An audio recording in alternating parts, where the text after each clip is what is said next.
and welcome to today's segment of The Power of Money.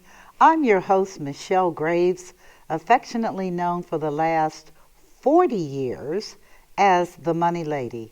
And as always, I'm delighted and honored to be in your presence to share with you information as it relates to money, finance, insurance, banking, lifestyles, people.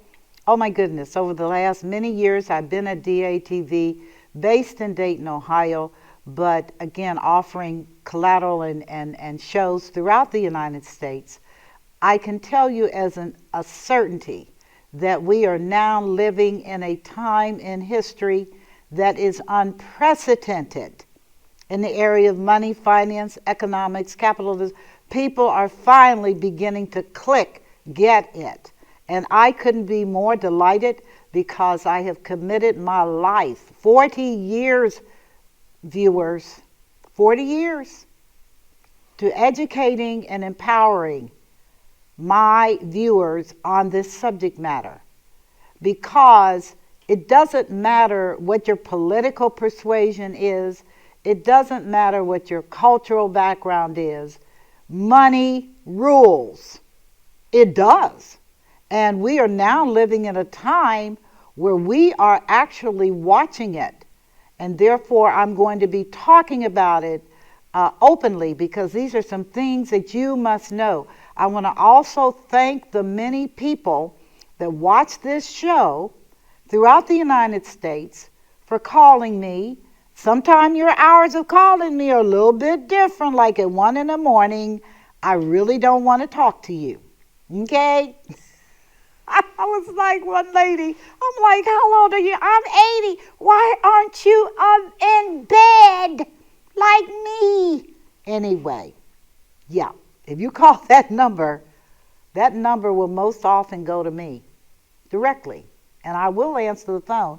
So don't be crazy, okay? I'm going to ask you usually to call me during regular business hours, 9 to 5, and I can usually answer most of your questions, help you to navigate through this treacherous water we're in right now.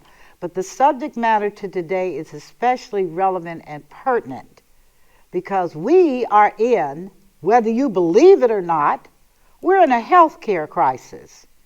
Now, you can say, well, we've got this, we've got that, and I will tell you, I know what you've got.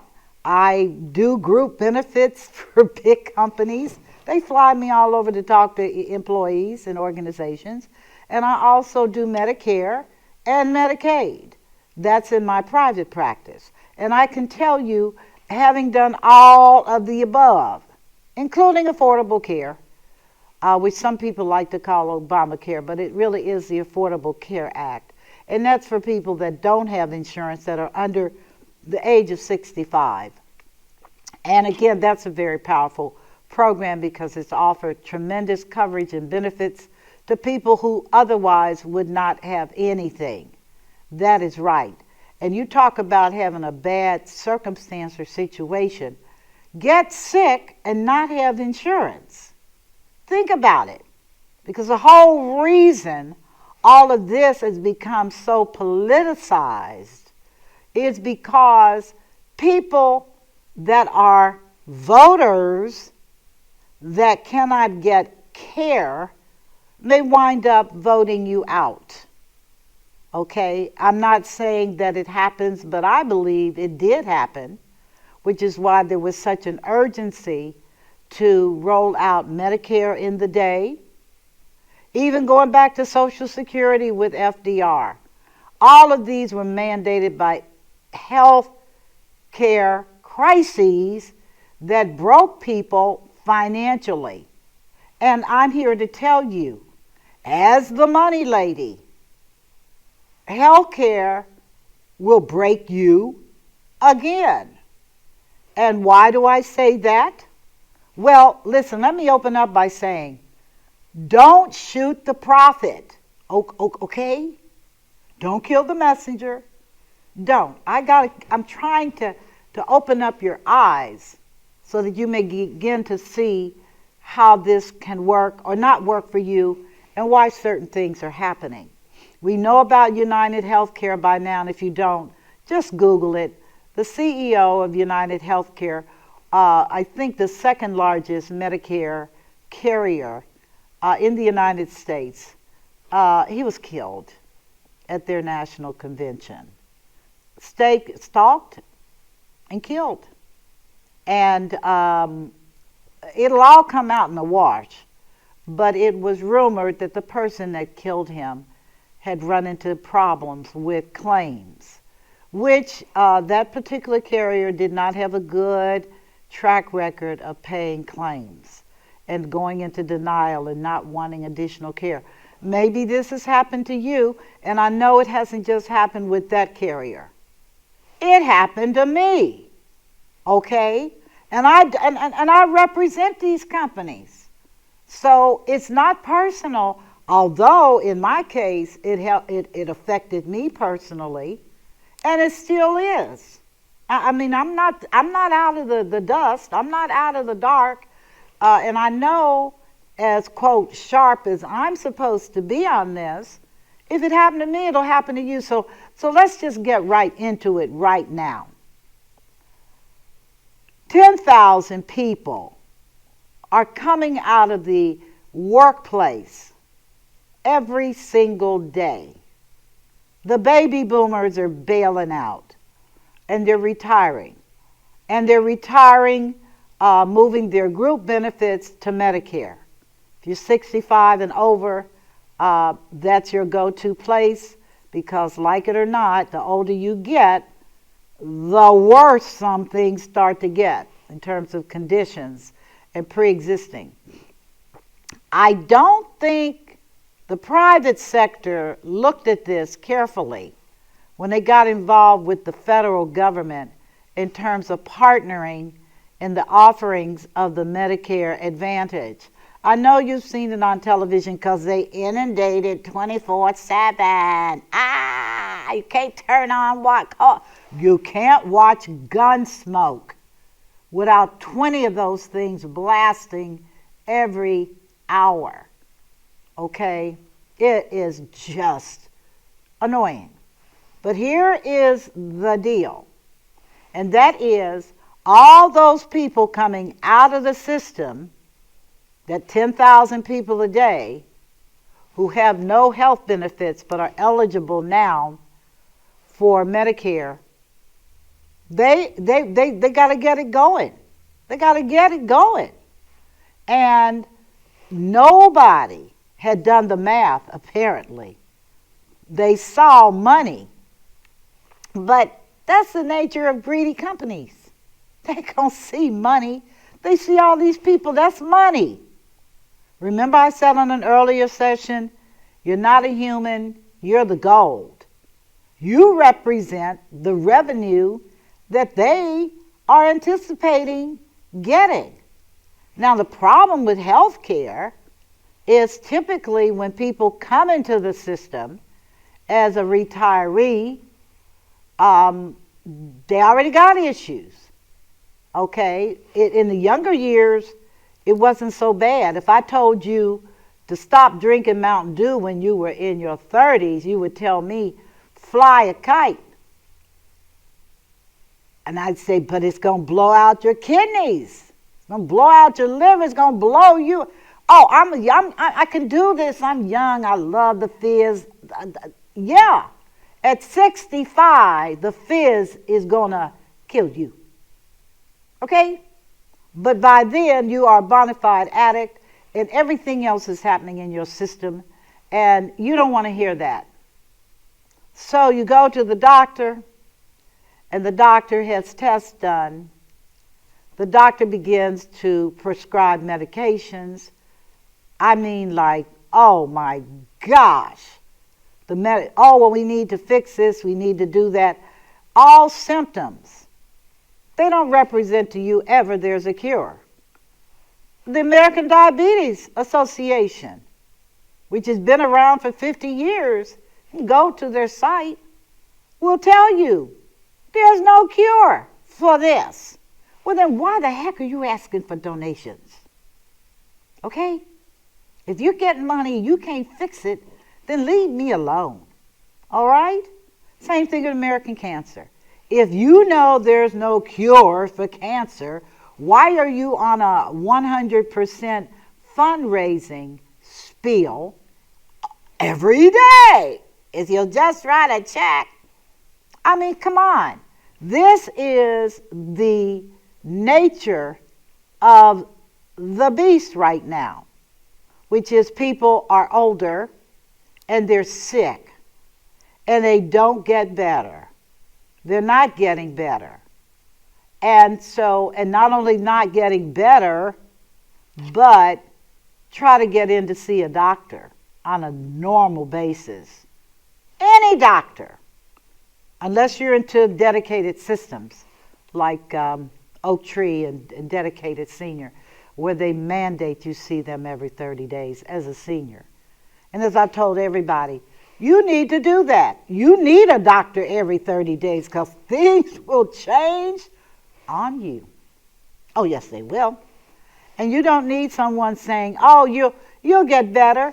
Liar, liar, pants on fire. You will not get better.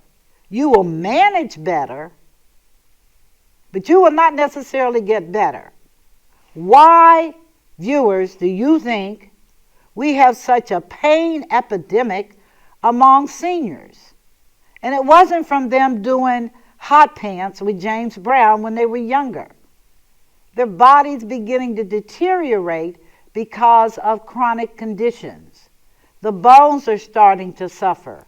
The nerves are starting to go bad from diabetes and other things. These are progressive illnesses that have no quick solutions and certainly no cures. I mean, I'm just talking with Western medicine. Now, we know with alternative medicine, you go on the internet, everybody's getting healed. What am I supposed to say? If it's working for you, work it. I take subs. I need them. Okay, the food is so bad. Even when you grow your own, the soil is so bad. You need help. And the poor little chickens, speaking of chickens, I just heard this morning on NPR that Ohio, the state of Ohio where I reside, is now number 2 in the country in bird flu. I didn't know that we're second in the country in terms of providing eggs for everybody. I didn't know this. This was all new information, but it's very real. They were saying don't touch chickens if you're out there growing chickens. Well, viewers, as a side piece, that's what I was going to try to do this summer. I said rather than continuing to go to the farmers markets and buying these eggs, I just grow my own. I mean, female chickens lay an egg every day. And, you got 10 chickens, that's 10 eggs every day. That's what I was going to do now. And I'm rethinking that because I don't want to deal with sick birds.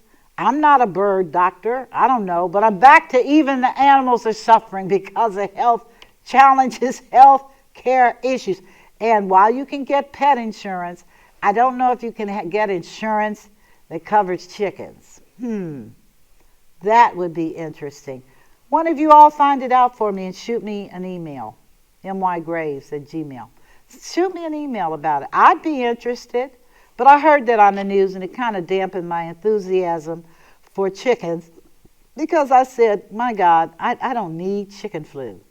I got a lot of other issues. I don't need to be dealing with chickens. Sick! All I want is an egg. Because if you haven't noticed yet, eggs are extremely expensive. Okay? They're getting ready to cross into the arena of delicacy if they keep going much higher. But that's another conversation. Back to healthcare. Because so many people are coming out of the system, which was spoken of by Alan Dickwild under Age Wave years ago. He said it was coming, and everybody said, woo, woo, woo, I want to get out of the system. Well, you're not getting out of the system till you're in a box. And you're not going to get out of the system in the box until you settled up with the IRS. Yeah, that's called probate. Okay, the IRS says, I don't care how long you live, but when you die, you're going to settle up with me.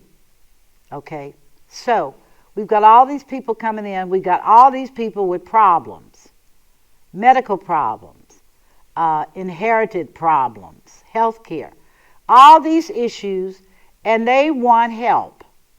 Why? Because they didn't really plan to be sick in the golden years of their life. They wanted to have a whoopee-doop time. Remember, these are baby boomers, hot pants, free love, all that. They're coming into the system with their tattoos, with all of those things that they did. And they are not getting the care that they want because of a supply demand. And before you say, well, doctors need to do their job, well, excuse me, what job is that? Taking care of you? Is that what you feel? Because I'm telling you now, doctors are coming out of the system too. They're like, I don't think so. I'd rather, do boat tours in Jamaica or someplace like that, rather than to have to deal with people and the constraints that a doctor now has in terms of compliance. They don't have time to talk to you. They can recommend a therapist who is being paid to listen to you. But the good old days of touch feel for that industry are blown. So, fast forward. You do telehealth, which is you get to talk to a doctor on your phone or on your computer or on your iPhone or Android, and they talk to you 15 minutes. Yeah. And you feel so, I won't even lie, I did telehealth because I wanted a second opinion. I should have kept the first opinion. Because by the time I struggled through trying to connect and he wasn't connecting, and I finally said, am I going to get billed for this? Of course you're going to get billed because you are talking to a professional. I said, well, I'm a professional. I'm not professional at this. Don't bill me because you didn't tell me anything. Got billed anyway because that is business. So they're pushing telehealth in case you're wanting, well, ma'am, we can't see you face to face, but we can do telehealth. Let me put you in the system. And you're like, before you say yes, you better make sure you know how to use a computer. This is one of the issues I've been talking to seniors about, which is this whole system is pushing rapidly to technology and to computers to accelerate the experience. They don't want to see you in person. First, because you got diseases, you may have COVID, you may be walking around with the flu, and they don't want it. And telehealth is just more efficient. Now, you don't necessarily feel comforted, but I'm trying to talk to you about it because it's going to become increasingly popular as the logical next step to too many people in the course of a day.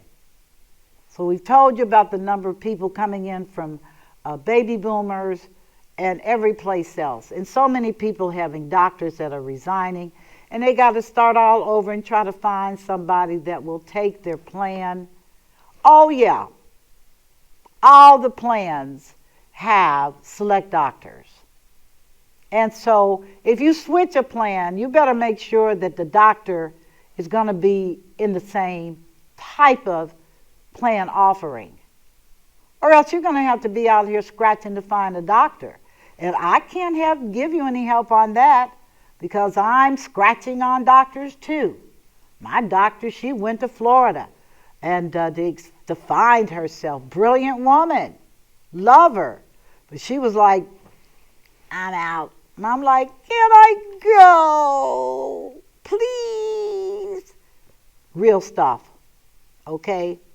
So, you go into the doctor. Okay, and he's got his laptop, stethoscope, and you got problems. And he's busily typing, and you're like, am I saying that much for him to be typing like that? Well, he's typing like that because somebody else is going to be reading his report. It won't be you. Unless you're on my chart, you'll get a summary. But it won't be, for the most part, you. And he's going to be making his recommendations, blah, blah, blah, blah, tests and everything else. At the end of the day, you will have prescriptions, okay, for your condition. In my case, and I'm an anomaly, that's what the doctor at Cleveland Clinic told me. He said, well, you're certainly not typical. And I said, well, I think that's a blessing, because typical means into the box. And I don't think so. Getting to the point, I take one medication. The rest is eating right, which is mostly plants, poor plants, minimum meat, no pork in life, lots and lots of alkaline water, fresh air, eliminate toxic people. And at the great age of 73, I feel remarkable. I didn't say I didn't have bad days, but back to the change in healthcare. You're going to have to take responsibility for your own stuff.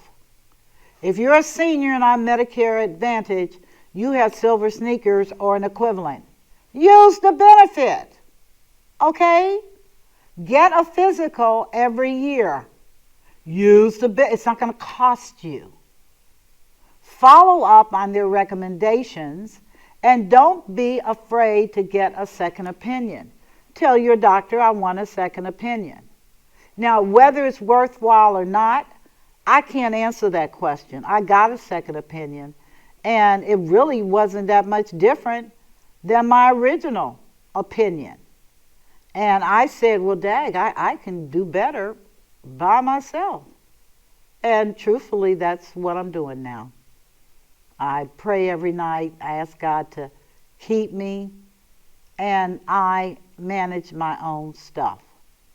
I still use my doctor for certain types of tests, but there's no competition, as I had to help her. I'm not competing against you for my stuff. Oh, that's not the plan. We have to work together so that I can live through this mess. Okay? And when I talk about mess, the key thing that I find so horribly disturbing is the freedom of prescriptions, drugs. When I tell you I have been in homes doing Medicare, and that person had said 14 different medications, because we have to know what medications you're taking so that we can determine what plan you need to be under. Now, you talk about eye-opening when a person rolls out all their stash of drugs. You're like, I'm in the wrong business. I need to be in that business, the drug business, period. Because somebody's making a ton of money. And that's the truth. And since very few people question what the doctor is prescribing, even though you have access to Google, and you can Google the name and it'll tell you. It'll tell you, it'll provide you with documents. Anything you want to know about that drug is available. And if you don't feel there's a fit, you need to push it aside and say, I need to talk to that doctor about why. But most of us don't do that because we're still into, oh, wonderful, wonderful doctor. Oh, second in command under God. Oh, you don't even question. And then when things begin to happen and break down, or don't happen at all, you're upset. But believe me when I tell you, they're not. Why? Because the system of compensation, it's a cesspool. It's a cesspool. You say, What's the answer? Well, you want to get a younger doctor. That's the first thing because they're more current. You don't want to be with any doctor, in my opinion, more than 10 years. Why? Because it just gets old. Okay? You want to make a shift. But getting back to how is money made? Well, all these organizations get paid by the federal government for your care. They get paid, you pay, but the government pays as well. So, the more they prescribe, how much money do you think is being crossed over? Not including yours, although yours can be significant, particularly given what's happening today. If you haven't noticed, wake up. Drug prices have gone through the roof. Last year was bearable. But as we speak today, man, you may have to work just to pay your medical and doctor bills. And don't get sick as in unto hospitalization. Because Medicare does not pay all your bill.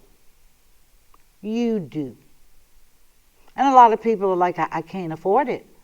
And I'm like, we're back where we were before. People couldn't afford it. So, the other thing, and it's worth noting, because someone just died over this, I think, when they tell you that you have cancer, should you get a second opinion? I would think so. But be aware that unless that doctor's in the same network as the one that did the diagnosis, and you got to go out of the network, you may wind up paying the full amount of the visit. Just giving you a heads up. So now it begins. I've got a condition that's getting ready to cost me a whole lot of money for treatment and medications and surgical procedures. All that stuff costs money. And since the American people today don't have much money, that's an ouch moment. Which is, oh my gosh, how am I going to pay for this? Well, madam, I can't tell you, other than you better. That is so sorrowful. And which brings up another thing. And that is that if you're not eligible for Medicaid, make application anyway. You may be now.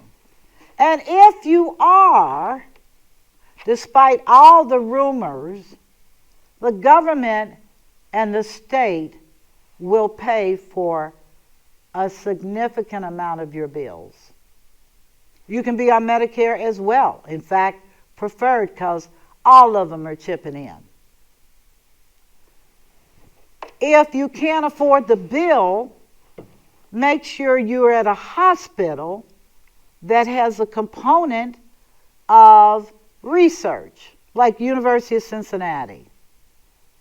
They have money galore to help people that don't have resources, to pay for surgery, to pay for... They do. But you know what? They're not going to tell you. You have to tell them, I would like to submit paperwork for consideration. You have to tell them. They're not going to say, hey, I'm sorry about that $175,000 bill you got. That's a whole lot of money. You're like, I don't have that kind of money. I need help. Form your lips. I need help. And ask them how to get some help. They all know. But you have to stay, it's my understanding, in a A hospital that's taking federal money, hospital is doing research, federally funded, that type of thing. And then they're required to offer you help. So take it. And if you go to a fancy pants hospital, be prepared to pay. And if you go to a regular hospital, be prepared to pay with help. Because I'm telling you, you talk about getting poor quickly, start handling these medical bills. Oh, wee, ouch, ooch, ah, oh, no. Expensive. Okay? Expensive. Keep that in mind because these are things that are only going to go up. Serious. Pain management. You know pain. They used to call it, the old people, arthritis. Girl, you got arthritis. Your nerves are damaged from injuries or age or a number of things. And this is what Americans do with this right now. Well, if you have chronic pain, doctors have a protocol of treatment options.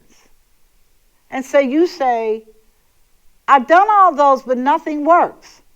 And they will turn around and say to you, you got to live with it. You're old. You're like, what?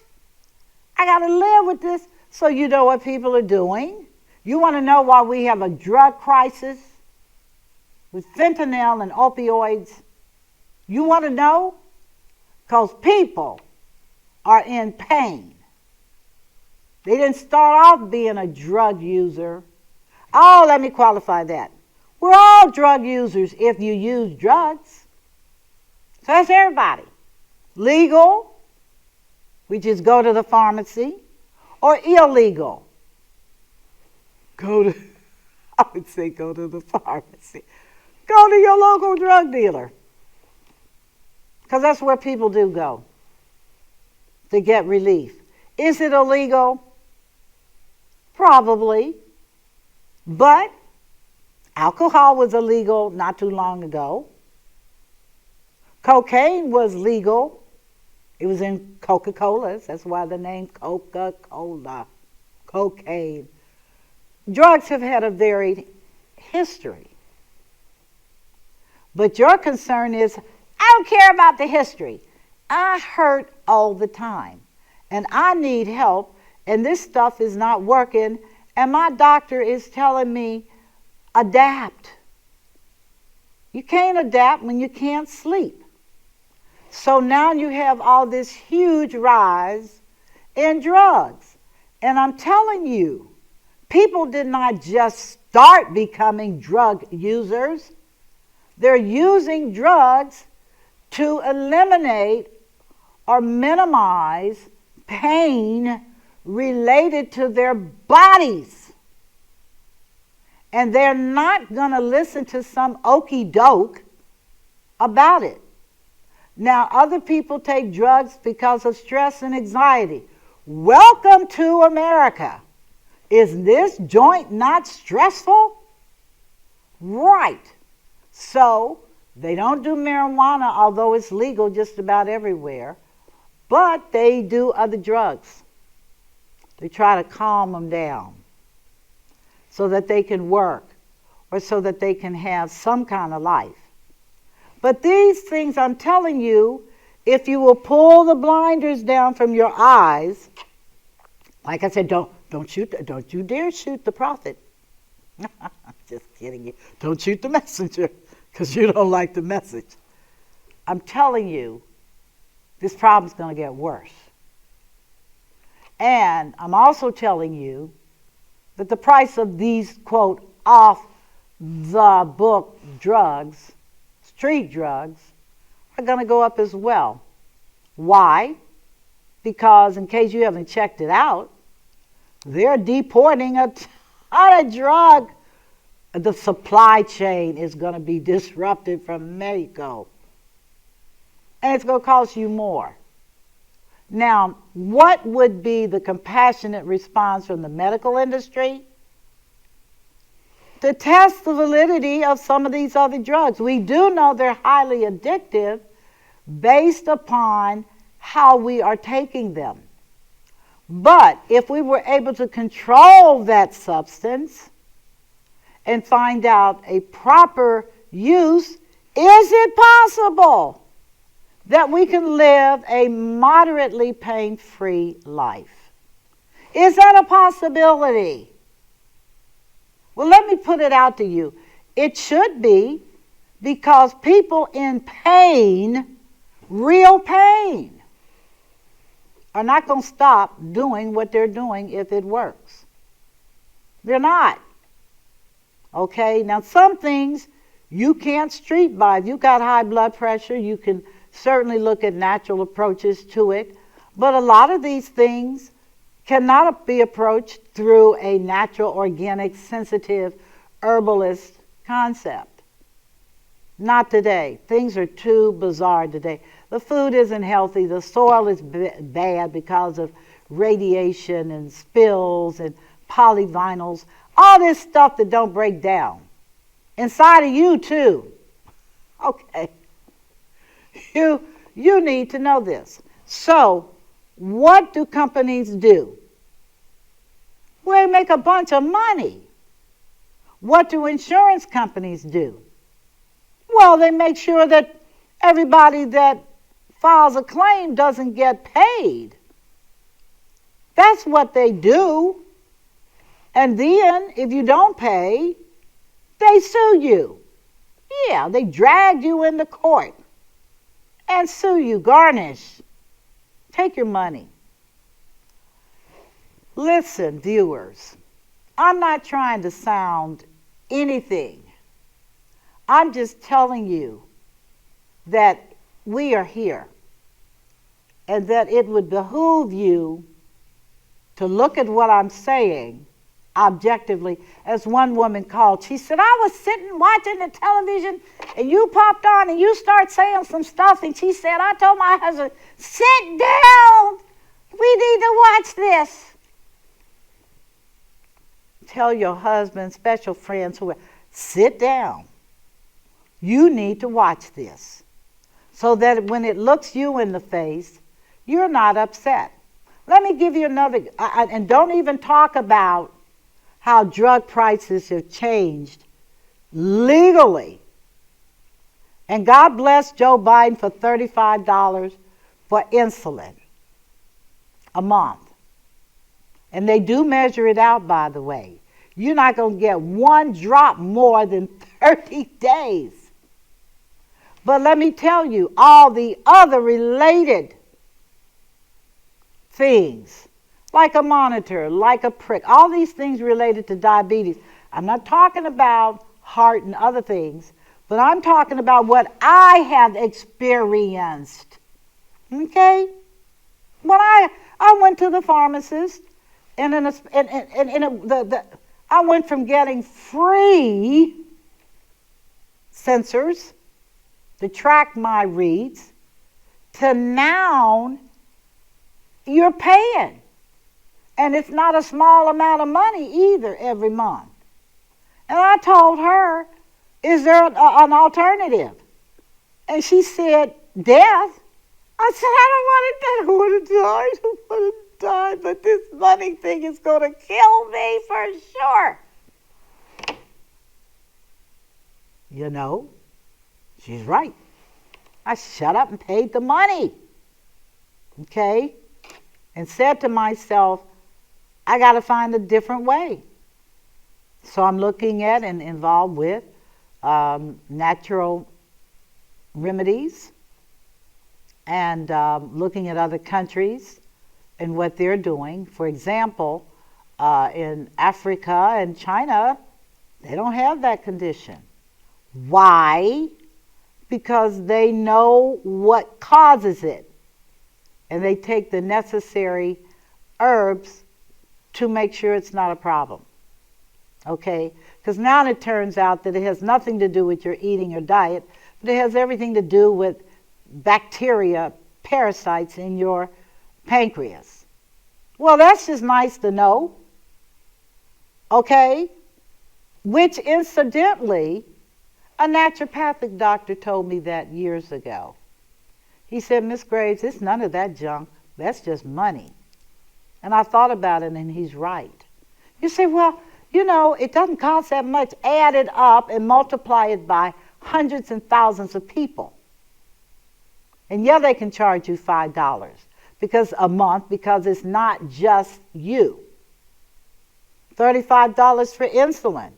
Oh, that's cheaper than $200. But multiply $35 a month times 35,000 people. And a month, growing, they're expecting over 100,000. Well, geez, that's 1/3 of the U.S. population. Really? You guys are not right. And don't be poor, because while they cover everything under the Medicaid protocol, most cases, in combination with your Medicare, think of the money. Think of the money. And then realize that even unless you are on a different form of payment, think of the money you're shelling out for your condition.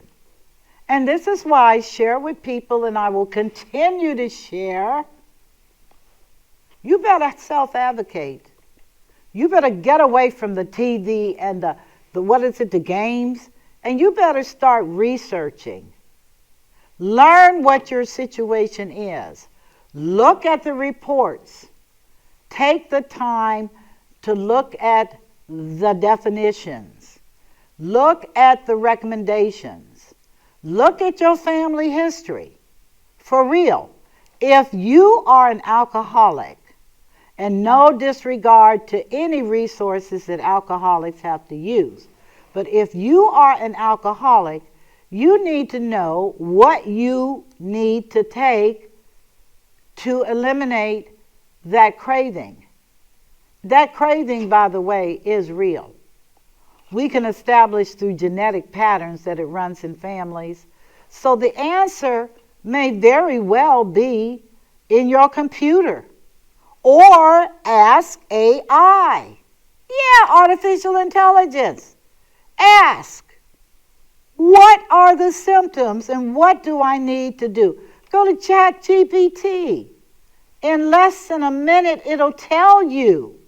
Oh, yes, it will. It'll tell you. Period. If you're still not happy, type in, what are they doing in China for diabetes? Because the Chinese are not playing. Period. Likewise in other parts of the world. The information is available. Is your doctor going to be telling you, like mine said, well, you got to be careful of the source?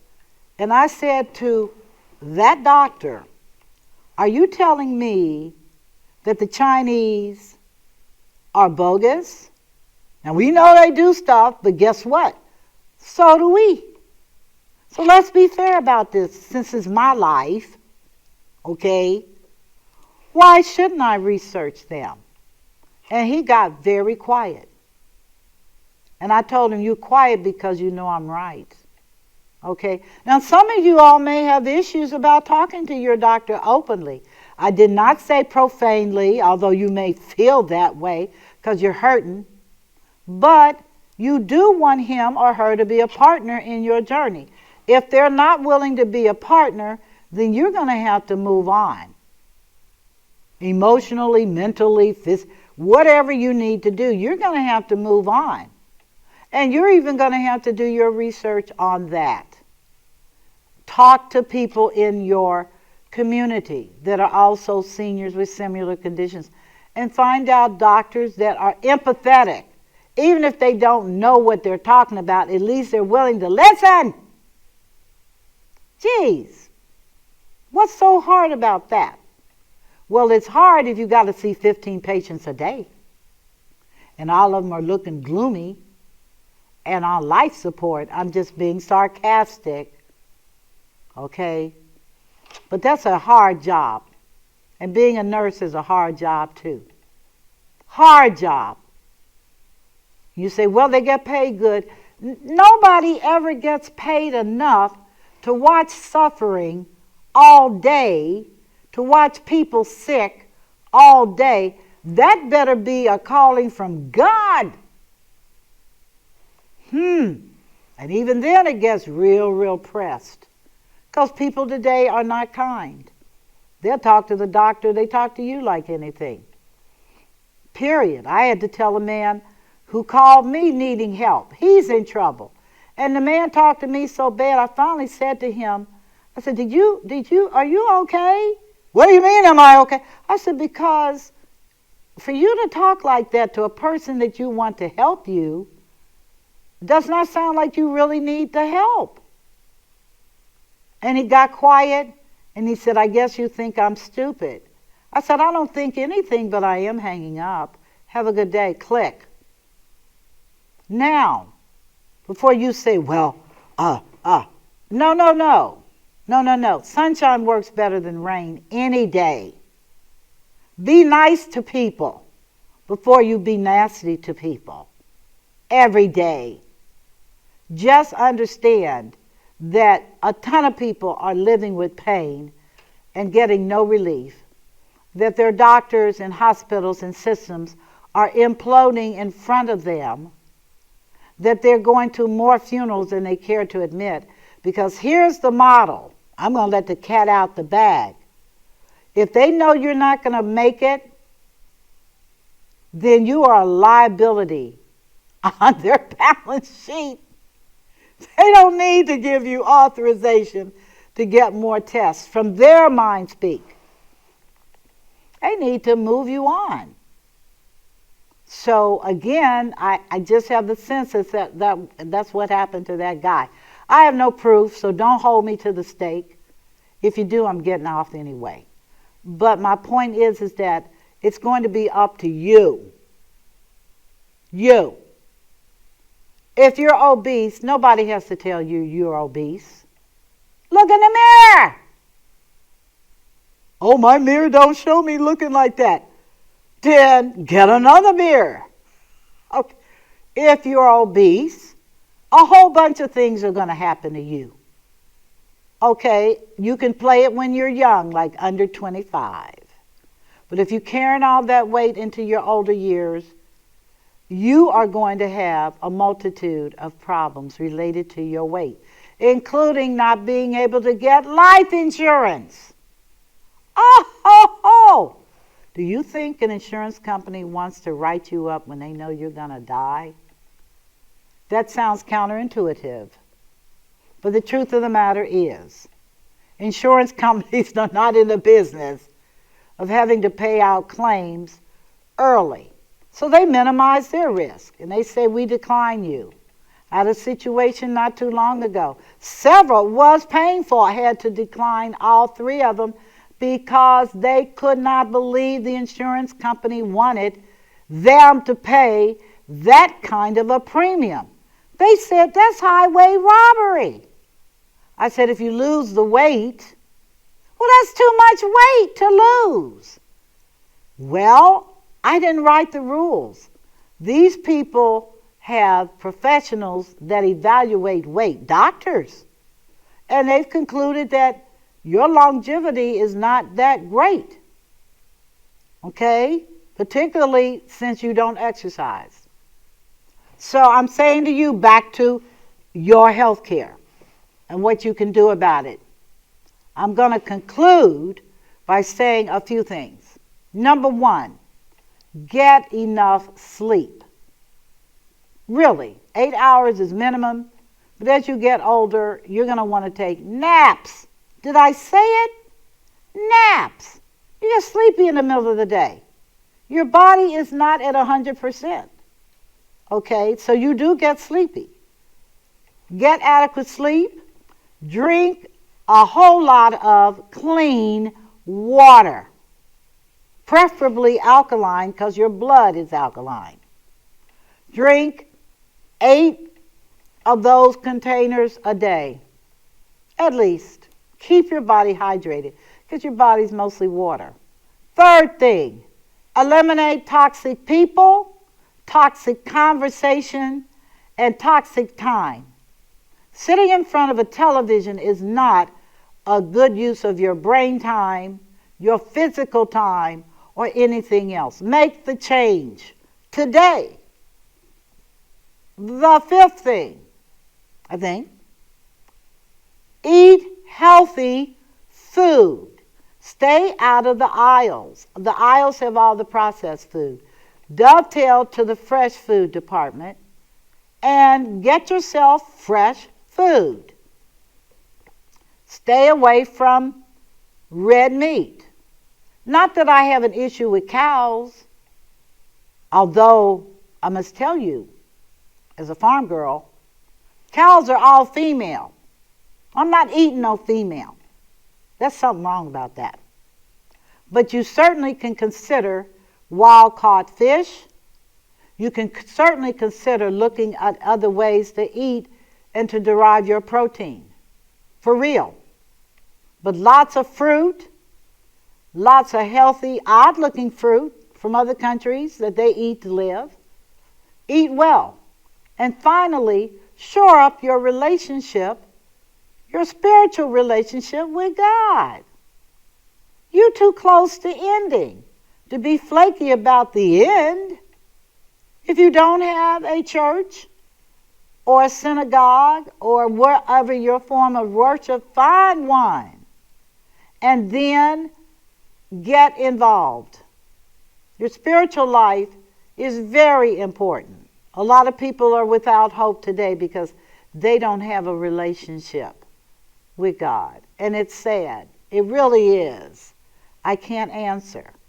But I can tell you, and finally self-advocate, do not take stuff that you don't know anything about, that you haven't taken the time to learn, and that you have not experienced. Don't do it.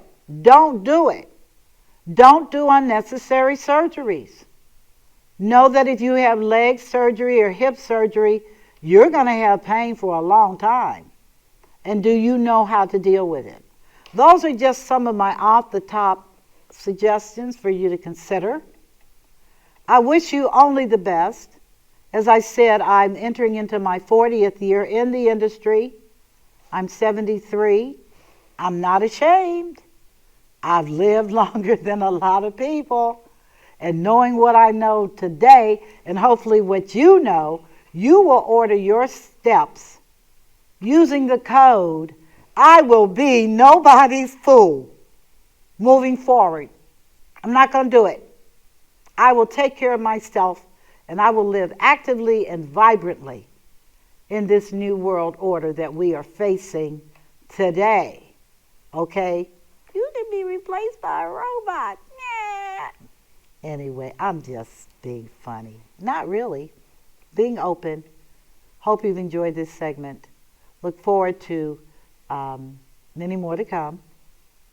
And again, in closing out, God's peace with you. And I may not know you, but I do love you. And I love the person that you really are on the inside. The true human being that you were made to be from the very beginning. You take care, and God bless you. See you soon. Bye-bye.